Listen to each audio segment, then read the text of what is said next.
Got everything set up here. Got my current sensor hooked up to a third channel, which is pretty cool to be able to do now. I'm going to do a double pulse test. You can see the current there. You can see the negative turn off still.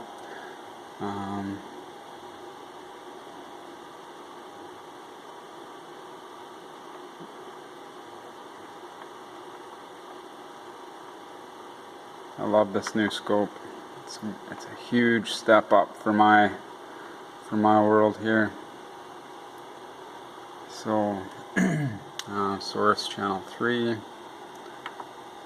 basically 1.56 volts. I have to do the math, but let's just remember that's 1.56 volts. I want to double check. We still have a negative turn off. That's my stupid multimeter trying to tell me it's been on too long. I wish I could default that off or something. Both of my gates are still at a negative turn off. I can do another double pulse test. 1.56 volts. I think it's working okay. Everything's still negative turn off. I can turn this a little bit higher for a little bit more current. Do a single measurement because it captures it better. Goes up a little bit more. 1.64 volts. Double check. Both my negative turn-offs are still off. Like both my gates are still in a negative voltage, which is the way it should be. Because what was happening before was gate 2, which is I believe,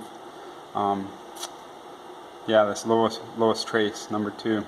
That was actually coming up to around 12 volts after I would do a double pulse test like I just did.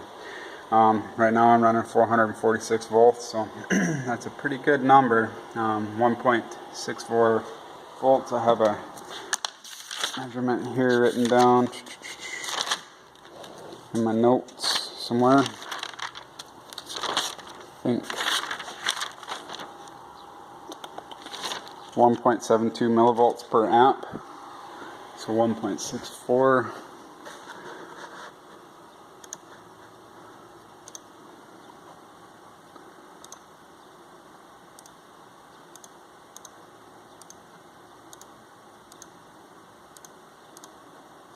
So that's a 953 amp pulse. Basically I'm almost at the limit of the current sensor. It's rated for 950 amps. I've been able to run just over 1,000 of these. I'm going to turn up a touch more. We'll do one more pulse. Didn't really go up. I think I'm at the limit of the current sensor. So nonetheless, go back here. Real time. Gates are still negative turn off. Everything looks okay. I think it's time to shut her down. Pretty exciting. What I'll do is I'll capture one as I'm shutting it down, and we'll save that.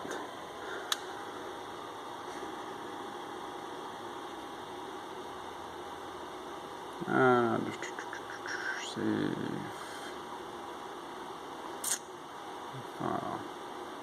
Working. So I think the problem is solved. Whoops. I gotta remember how to work this whole thing. Delete.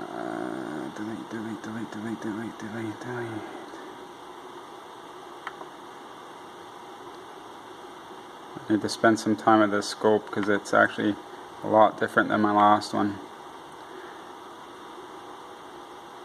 Definitely a good investment.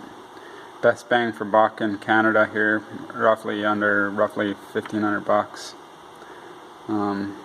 And then I did a hack and hacked it to 100 megahertz. So we'll save that.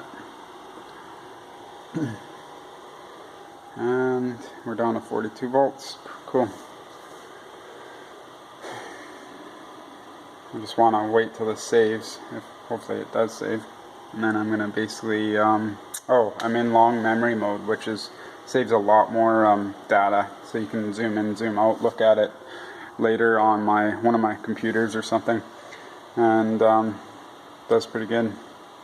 So I think the problem solved, which is super exciting.